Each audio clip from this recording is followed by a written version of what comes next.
Nous sommes avec Hamza Iba, qui est l'animateur du Living Lab du Gérontopole de Normandie. Bonjour Hamza. Enchanté, Frédéric. Est-ce que vous pouvez vous présenter votre parcours et puis présenter le Gérontopole de Normandie? Oui, oui, bien sûr, avec plaisir. Donc moi, j'ai un parcours, j'étais diplômé de psychologie.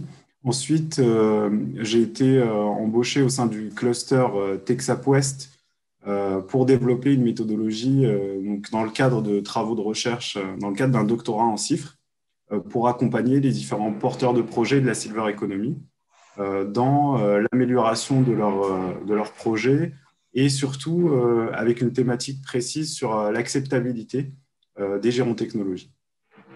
D'accord. Un Living Lab, pour ceux qui nous écoutent et qui ne sauraient pas ce que c'est qu'un Living Lab, comment est-ce qu'on présente ce qu'est un Living Lab? Alors un Living Lab, la traduction vraiment littérale, c'est un laboratoire vivant.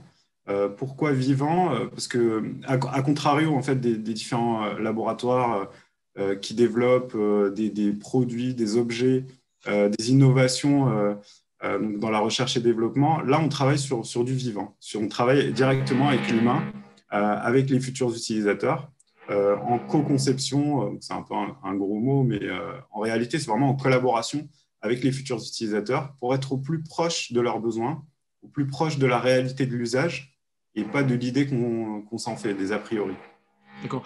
Comment est-ce que ça se démarque d'une agence, d'une étude marketing, une étude de marché? Enfin, comment ça se démarque pour ceux qui nous écoutent et qui ne sauraient pas vraiment la différence? Alors, ça se démarque de deux façons, je dirais. D'abord, les différents utilisateurs sont invités dans un esprit de cohésion sociale. Ça va au-delà en fait du simple panel de testeurs. Ils n'ont pas un objectif précis, simple en fait, unique, où ils viennent juste pour dire j'aime, j'aime pas, et ils rentrent chez eux des fois avec une rémunération. Là, ça va un peu plus large en fait. L'objectif, il est un peu plus large. Parce que les intérêts d'un Living Lab et justement la spécificité d'un Living Lab, c'est qu'il n'a pas un seul objectif qui est une prestation marketing. Il s'inscrit en fait dans différents objectifs. Il est en réseau souvent avec les universités, donc un objectif de développer les connaissances, faire de la recherche scientifique. Il a un objectif aussi de lien social, donc il est en réseau dans un ancrage territorial. Donc c'est réellement des clubs où les personnes viennent échanger, s'informer. Ils participent à différents types d'ateliers aussi qui ont un but, une utilité sociale, comme la prévention pour la perte de l'autonomie et toutes les thématiques de santé.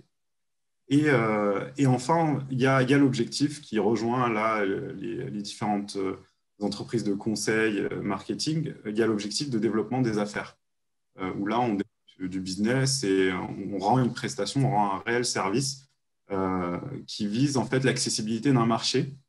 Et souvent, les Living Labs, c'est pour des marchés en fait, qui ne sont pas facilement accessibles, comme par exemple les seniors et les technologies. Ça reste un marché aussi compliqué.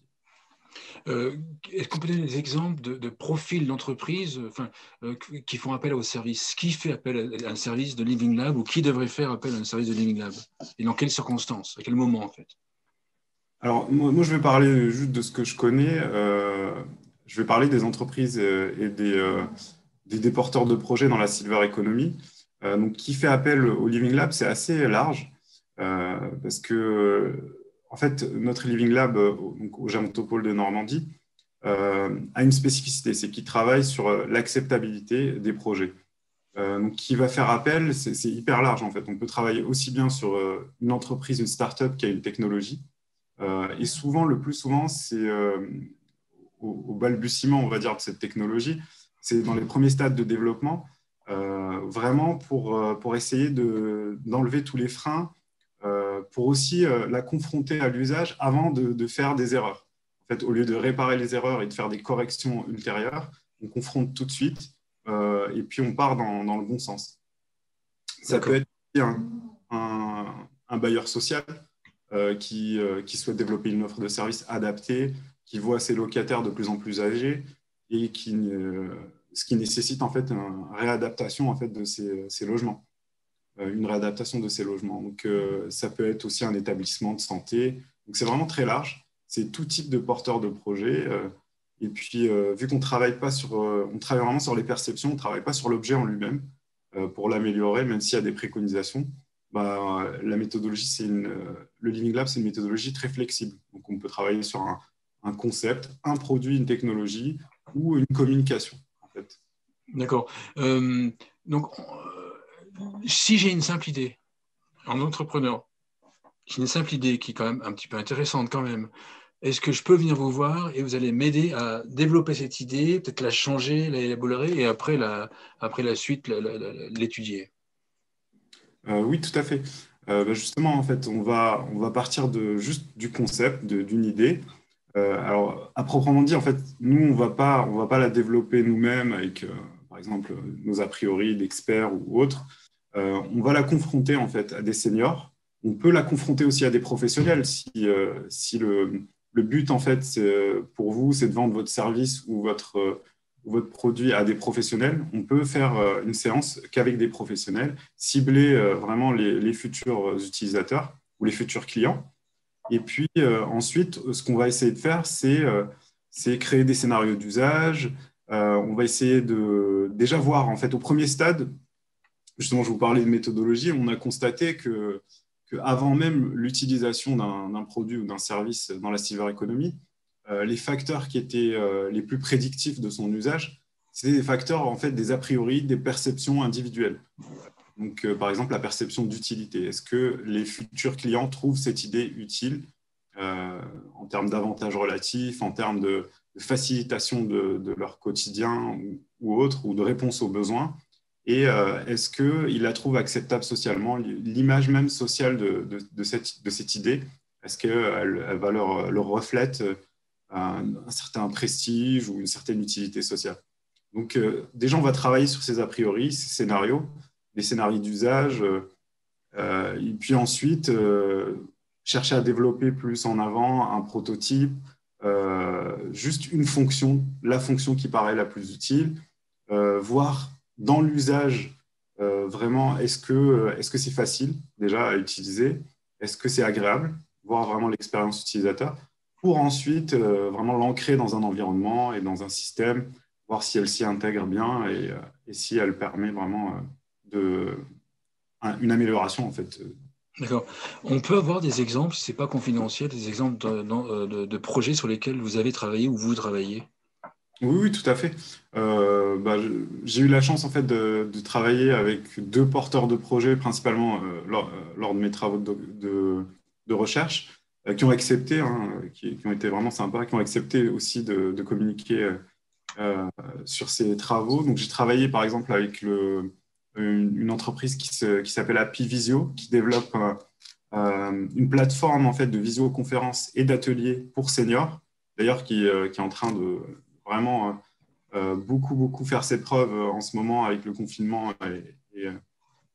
parce qu'elle répond justement à un besoin réel.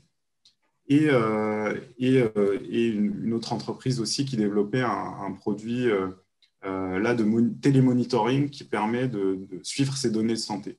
Donc deux produits différents et à des stades différents. Donc à Pivision, on a travaillé avec eux vraiment au stade de concept, c'est-à-dire juste pour confronter le concept aux seniors avant même qu'ils l'utilisent. Juste voilà comment ça marche. On vous montre une vidéo de présentation et selon vous, est-ce que ça vous paraît utile ou pas? Et l'autre produit qui est d'AZ Network, dans le cadre d'un projet FEDER qui s'appelle Silver Atom, là, on a donné un scénario d'usage où il s'agissait de lire des données de santé et pour voir si vraiment ils y arrivent déjà. Est-ce que c'est facile? Est-ce qu'un senior peut lire ses données de santé facilement? Est-ce qu'il trouve l'expérience agréable ou pas, vraiment dans l'usage? Et on a accompagné en fait ces deux porteurs de projet. Donc à des stades complètement différents pour arriver à un résultat aussi qui est différent en fait, pour mobiliser aussi des méthodes différentes. En fait, c'est ça qui est intéressant, c'est que les méthodes ne sont pas les mêmes.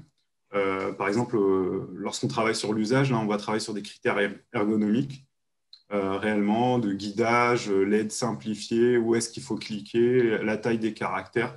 Donc, c'est toute la difficulté, en fait, aussi.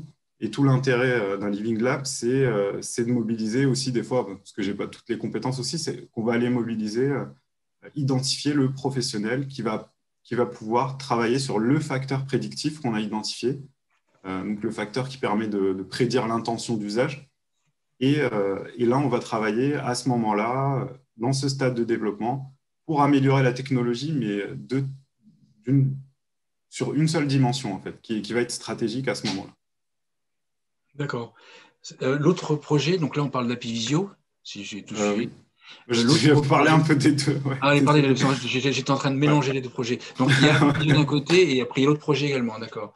Vous avez développé une méthodologie, en fait, pour accompagner les porteurs de projets. Avant d'expliquer la méthodologie, moi, la première idée qui me vient, c'est pourquoi est-ce qu'il faut encore développer une méthodologie? Là, je vous tétille un petit peu. D'accord. Parce que les Living Labs sont, on va dire, on ne va pas dire qu'ils sont nés avant que moi je sois né, ils sont pas, Oui. quand même pas, mais bon, bref, ils existent depuis pas mal d'années. Il y a des méthodologies qui existent. Pourquoi est-ce qu'il y a la nécessité de développer une méthodologie pour accompagner les porteurs de projets sur la Silver Economy? Alors, en fait, pourquoi la nécessité? Les Living Labs, c'est vrai qu'ils existent depuis. Enfin, ils sont nés dans les années 90. Après, en France, on les a vus apparaître plus années 2000. Et on a constaté en fait que l'intérêt d'un Living Lab, c'est un travail multidisciplinaire, certes. Il y a une méthodologie globale que tout le monde va utiliser, qui permet d'identifier un peu les stades de développement, qui permet d'identifier les disciplines. Mais chaque Living Lab, en fait, la force d'un Living Lab, c'est qu'il a un ancrage territorial et qu'il a une spécialisation en fait, de compétences. Donc, en fait, qui dit spécialisation de compétences dit aussi, à un moment ou à un autre, il faut une méthode spécifique, en fait, qui est différente de celle des autres Living Labs, pour qu'un Living Lab ait aussi un intérêt, pour qu'aussi on puisse identifier sur le territoire différents types de Living Labs, différents types de besoins aussi, que les projets ne sont pas les mêmes. Et c'est aussi pour travailler de manière scientifique et relativement, on va dire, ordonnée et éthique et pour faire ses preuves. Moi, j'ai développé une méthodologie aussi parce que ça se rapproche aussi il y a un appui universitaire et des travaux de recherche. Donc, c'est une force. C'est une force, même si on va dire qu'on suit la méthodologie, ça permet d'avoir un cadre, ça permet aussi de travailler de manière rationnelle, pas choisir ces méthodes de façon aléatoire ou juste, enfin voilà, au bonheur la chance. Et puis, ça permet aussi de rationaliser les prises de décision. C'est-à-dire qu'il y a une difficulté en fait dans les Living Labs.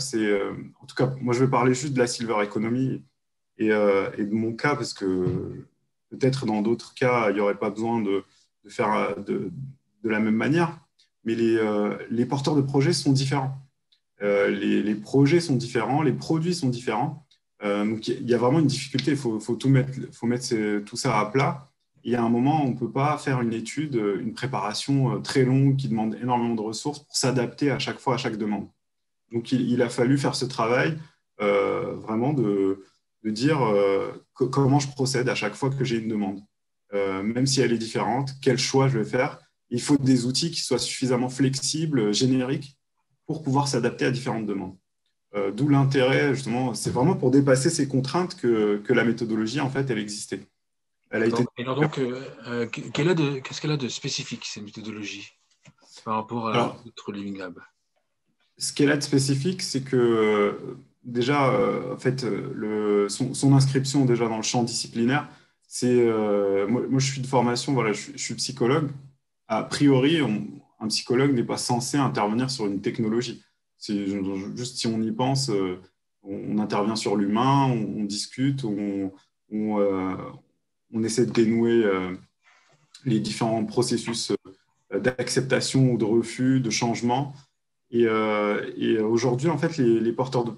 La méthodologie, elle est née vraiment de l'expression d'un besoin au sein d'un cluster, d'une grappe d'entreprises, où les différents produits, en fait, on a observé un refus de ces produits, beaucoup de réactions un peu épidermiques, où les personnes ne se sentent pas à l'aise avec ces technologies, ne voient pas trop à quoi elles servent. ou c'est pas un objet familier, ou alors ça nécessite trop de changements en fait par rapport aux seniors. Et du coup, c'était même pas en fait le frein principal. Il n'était pas sur la technique, il n'était pas sur l'expertise. Des fois, c'est même pas la facilité parce que tout a été très bien pensé par des ingénieurs ou autres. Et justement, en fait, cette méthodologie, elle est née par rapport à ce besoin-là. Et ce qu'elle a de spécifique, c'est que en fait, elle permet d'identifier des facteurs qui sont issus de. Elle mobilise des outils qui permettent d'identifier des freins psychologiques pour formuler des préconisations de conception qui sont là plus liées à l'ergonomie, liées au design de la technologie. Donc, c'est un peu rassembler ces deux champs disciplinaires de la psychologie sociale et de l'ergonomie et du design pour essayer d'accompagner les porteurs de projets, pour lever ce frein psychologique. Donc après, il y a des labs qui travaillent sur d'autres champs disciplinaires qui sont très intéressants aussi. Est-ce qu'une entreprise de partout en France peut travailler avec le Living Lab du Gérontopole de Normandie, ou est-ce qu'il faut être en Normandie pour travailler avec vous? Non, en fait, vous pouvez être installé partout en France ou même en Europe pour travailler avec le Living Lab. Ça nécessite pas en fait d'être en Normandie, mais par contre, vous aurez plus de chances en fait de travailler avec des utilisateurs normands, parce qu'on a développé des clubs utilisateurs, 4 clubs utilisateurs dans différentes villes en Normandie, Caen, Rouen, Alençon, Le Havre. Et on sollicite, en fait, on anime ces différents clubs utilisateurs. Alors, ils ont la spécificité d'être les utilisateurs. D'être normand. Oui, déjà, pour commencer. Les utilisateurs sont complètement libres, en fait, et pas du tout rémunérés. Donc, ils s'inscrivent en fonction de leur volonté de contribuer à tel ou tel projet, s'ils les intéressent. Et on peut travailler, en fait, après avec différents types de clients. Donc, si une entreprise à Lyon et que je m'entends bien avec les seniors normands, je peux venir au Gérontopole de Normandie. Oui, après, le Living Lab, ce qu'il y a de pratique aussi, c'est que c'est une méthodologie flexible. Donc, nous, on peut se déplacer aussi. Des fois on nous fournit les utilisateurs parce que c'est les locataires de telle résidence ou autre, en fait. Avec votre recul sur la silver economy depuis pas mal d'années, quelle est votre vision de la silver economy en général et des innovations qui apparaissent dans la silver economy? Quel est votre sentiment, votre vision sur le sujet? C'est une question un peu difficile. Je ne dirais pas que j'ai énormément de recul. Le grand entretien, c'est des questions difficiles. Hein. Là, on est à 20 minutes d'entretien, ça commence à être difficile maintenant. Hein. Bon courage. Non, votre vision générale, est-ce que dans ce que vous voyez dans les innovations, est-ce que vous voyez qu'elles sont adaptées, pas adaptées, on peut faire des progrès? Comment est-ce que vous voyez ça? Alors, ce que je vois, j'ai à peu près 6 ans, on va dire 6 ans dans la silver economy, c'est assez jeune, mais ce que je vois par rapport aux différents porteurs de projets et aux seniors, ce que je vois, c'est vraiment la nécessité de travailler en collaboration avec des professionnels, avec des seniors, avec des gens qui ne sont pas du tout du même milieu. Ça fait vraiment avancer les choses. Après, ce que je vois, c'est que c'est aussi une sorte de marché de niche, en tout cas pour les technologies et les seniors. C'est un marché un peu difficile, un peu semé d'embûches, mais qui présente un grand intérêt. Et aujourd'hui, je sais que les porteurs de projets ont beaucoup de difficultés à accéder à ce marché-là, en tout cas ceux qui développent des solutions très technologiques. Donc, il faut vraiment beaucoup d'adaptation. Il faut s'ancrer dans les réseaux et les réseaux territoriaux. Il faut identifier le bon client. Donc, ce n'est pas forcément évident. Aujourd'hui, ça demande beaucoup d'efforts. Mais je pense que dans les années à venir, ça demandera un peu moins d'efforts, en tout cas sur la partie technique, mais ça demandera toujours autant d'efforts sur la partie adaptation aux besoins des seniors, parce qu'ils ne sont pas toujours connus. On a beaucoup d'a priori. Les segmentations, alors il y en a beaucoup. Mais alors, on ne dit pas de mal les segmentations, c'est même, d'accord. Non, effectivement, je vois où vous voulez en venir, en fait. Oui. Oui, voilà, il y en a beaucoup, mais tant mieux. Mais en fait, ce qu'il faut surtout, c'est bien cibler en fait ces utilisateurs et de façon systémique même, je dirais. Pas selon un ou deux critères. En fait, ça suffit pas à l'âge, ça suffit Bien pas sûr, à bien évidemment, l'orientation. Ouais. bien évidemment. Bah, du coup, en tout cas, c'est un marché qui est évolutif et c'est un marché avec à haut potentiel et on espère qu'il va réaliser pleinement ses promesses. Quand vous voyez l'innovation, lorsque vous lisez un article sur l'innovation, sur la silver economy, qu'est-ce que vous regardez dans l'innovation pour vous dire que c'est une bonne idée? Enfin, comment est-ce que vous abordez? Qu'est-ce que vous regardez en premier? Quels critères vous regardez pour vous dire, tiens, ce produit-là est intéressant? Ce que je regarde, c'est d'abord, ça va pas être la prouesse technique en fait. Ce que je vais regarder, c'est plusieurs choses à la fois. C'est comment le porteur de projet a pensé, mais jusqu'au bout, l'intégration de son innovation. C'est-à-dire tous les freins généralement que vont rencontrer les porteurs de projet. Quel va être le distributeur final, quels vont être les canaux. euh, et au-delà de ces questions un peu traditionnelles, on va dire, euh, que je ne maîtrise pas d'ailleurs, hein, honnêtement. Donc, ce que je vais Ah, regarder, chacun son métier, hein. Chacun son oui, métier aussi. voilà, chacun son métier exactement. Ça, c'est le mien, celui-là. Oui, ce que je vais vraiment regarder, moi, c'est les freins. Est-ce que le porteur de projet a pensé vraiment à des choses triviales, en fait, dans le quotidien? Comment la solution va transformer l'activité de la personne au quotidien? Comment elle va s'intégrer pour répondre à un besoin humain, des fois caché? Parce que, enfin, voilà, les gens vont l'utiliser chacun à sa façon. Et je vais essayer de voir aussi, est-ce que cette technologie, justement, est-ce qu'elle réussira en fait à entrer au domicile des personnes? Est-ce qu'elle va réussir, enfin il y a un terme un peu technique, un processus, ça s'appelle la domestication, hein. Je suis un peu je défends un peu le milieu universitaire, mais c'est vrai qu'au final, ça va être vraiment un enjeu. C'est est-ce qu'au quotidien, elle va être assez discrète comme ont été discrets peut-être les téléphones à certains moments, où personne ne se doutait du potentiel vraiment énorme d'un smartphone qui paraît vraiment très discret comme ça quand on le regarde, mais il y a 1000 applications, mille choses qui nous connectent à plein d'activités. Et est-ce que ce côté discret, ce côté familier, est-ce que cette domestication elle va être réussie ou pas? Ça, c'est ce qui m'intéresse vraiment. Est-ce que le porteur a pensé à tout ça ou alors c'est juste une prouesse technique qui est censée répondre à un besoin objectif? Et moi, c'est le côté subjectif qui m'intéresse. Parce que les D'accord. besoins, on les connaît, on sait qu'ils sont là, ils sont vraiment très présents. Il y a des personnes qui vivent de plus en plus longtemps, mais dans quelles conditions? Il y en a beaucoup qui ont besoin d'aide technique ou humaine d'ailleurs. Donc, c'est de réels besoins. Et y répondre, aujourd'hui, il y a pas mal de gens qui y répondent aussi, mais il y a aussi beaucoup de seniors qui refusent, en fait, tout simplement. Donc, c'est pas quelque chose de très simple, en fait. Il y a vraiment un travail à faire et on apprend tous les jours, en fait. On en apprend tous les jours. La prochaine question que je vous pose, c'est celle que des journalistes me posent assez souvent. C'est citez-moi des exemples d'innovation que vous trouvez très bien et qui sont apparus sur la Silver Economy ces 5 dernières années. Alors, sur la silver economy, je peux en citer, alors, qui me paraissent très bien. D'après Euh, vous, hein, c'est pas forcément c'est je une vais essayer vision. de citer un peu des deux. Je vais peut-être pas répondre exactement à votre question, mais un peu des deux, silver economy et autres. Dans la silver economy, je vais prendre les premières qui me viennent en tête. Il y a, par exemple, le journal Familéo. Je trouve ça très bien L'idée là est géniale.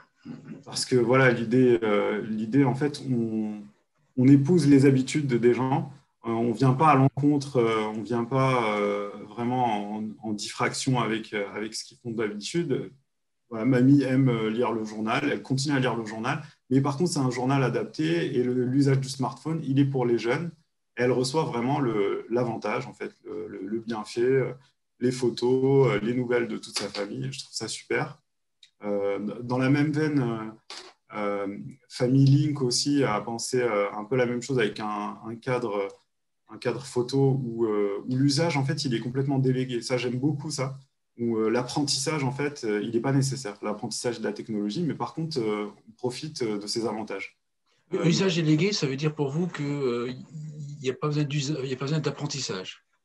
Il n'y a pas besoin en fait, l'usage de la technologie même, c'est-à-dire se connecter sur son smartphone, télécharger l'application, télécharger des photos, envoyer des photos, écrire des SMS, etc.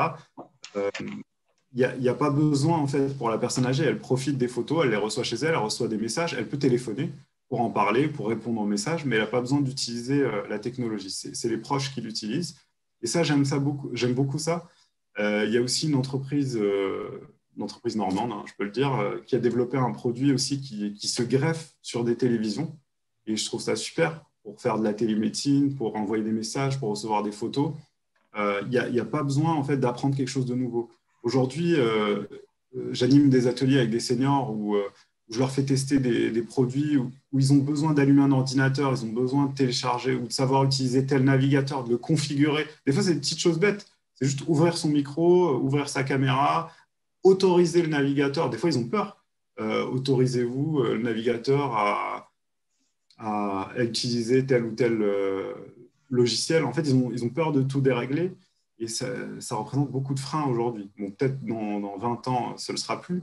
Ce ne sera plus le cas, il y aura d'autres problématiques. Mais en tout cas, on voit aujourd'hui que les entreprises qui ont fait cet effort de ne pas demander un apprentissage nouveau aux seniors réussissent mieux.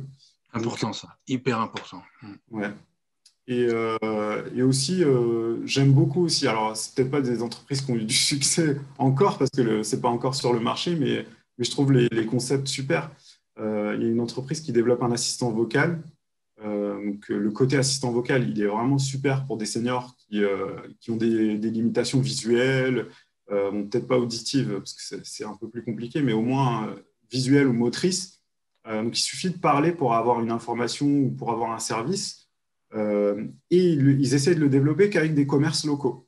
Donc, je trouve l'idée vraiment sympa parce que ça s'ancre, encore une fois, dans un système. En fait, on n'a pas oublié tout le monde, on n'a pas développé son petit produit tout seul dans son coin.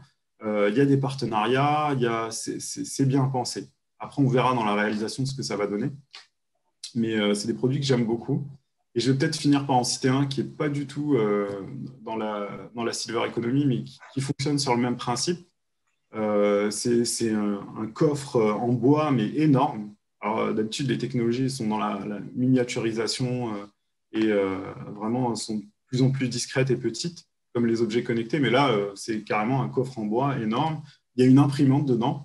Et aléatoirement, elle choisit parmi une banque de données de souvenirs de la personne ou de sa famille. Aléatoirement, une fois par mois, ça peut se configurer, ça peut être une fois par semaine, une fois tous les 2 mois. Ça imprime une photo. Parce qu'aujourd'hui, on a des tas et des tas de photos, on les regarde presque jamais. Là, pour le senior, je trouvais ça super parce que déjà, ce n'est pas invasif. En fait, on n'est pas obligé d'aller sur les réseaux sociaux tout le temps ou autre, ou d'être surchargé de photos tout le temps. Et c'est complètement aléatoire, il y a cette surprise et on a besoin de rien faire. D'ailleurs, c'est super intéressant parce que lorsqu'on est remarié, hop, la photo de l'ex qui ressort. C'est ça, ouais. D'accord. Les bons comme les mauvais. Il va falloir que je fasse le ménage dans les photos à l'intérieur. Et ça peut créer des discussions sympas. Voilà. Autre question de la même logique, pendant que vous avez, votre vision de l'expérience que vous avez, c'est notamment avec les seniors normands.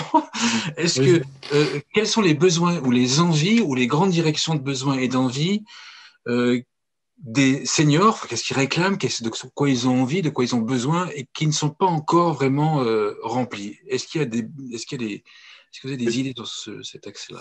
Oui, je parlais juste un atelier que j'ai fait juste la semaine dernière en visio avec des seniors. Alors déjà, ce n'était pas gagné à la base, de faire de la visio avec des seniors pour un atelier, par exemple en Living Lab, mais il faut s'adapter. J'ose pas imaginer. Nous, on a commencé, c'était amusant, oui.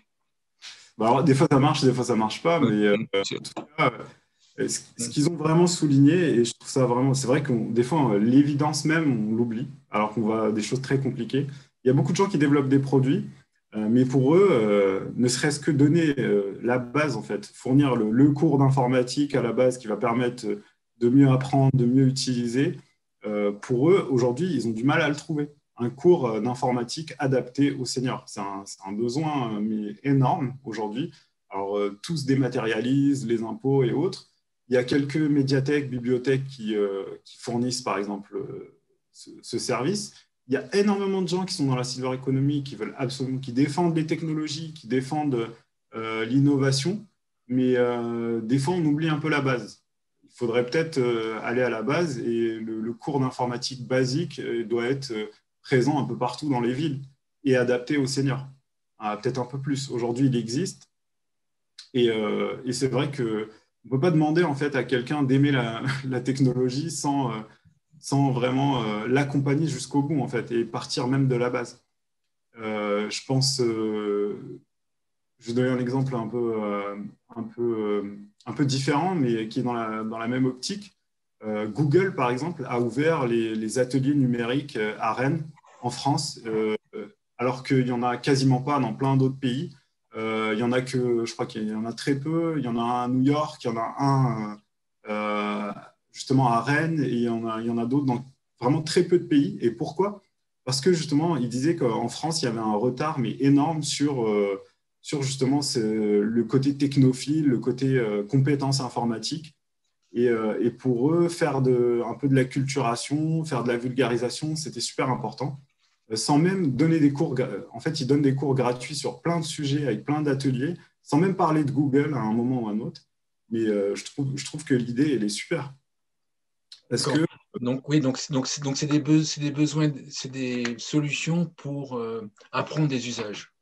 oui, voilà, développer une appétence pour se Ouais. familiariser d'abord avant d'arriver avec des produits. Avant même d'arriver avec les produits, c'est développer la culture de j'aime l'informatique, j'ai moins peur, je vois les potentialités, je vois tout ce que ça peut apporter. Parce que je suis sûr qu'il y a plein de gens qui ne le savent pas, mais on peut faire des choses énormes avec l'informatique et qui s'en privent parce qu'il y a des a priori, parce que autres, il y a des craintes aussi. Et c'est un peu le même combat avec les objets connectés, D'accord. intrusifs. Une conclusion à l'émission. Alors en conclusion, je vous remercie beaucoup déjà de m'avoir accueilli et de me donner cette opportunité d'échanger sur... Vous allez être connu dans toute la silver economy maintenant, attention. Hein.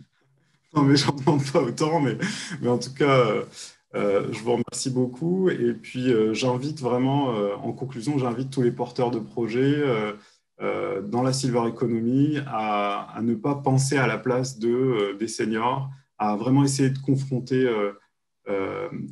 en fait leurs solutions et de travailler en réseau toujours et de s'ancrer territorialement. Pardon.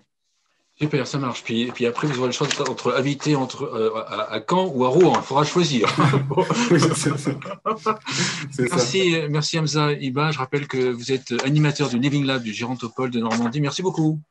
Merci beaucoup à vous.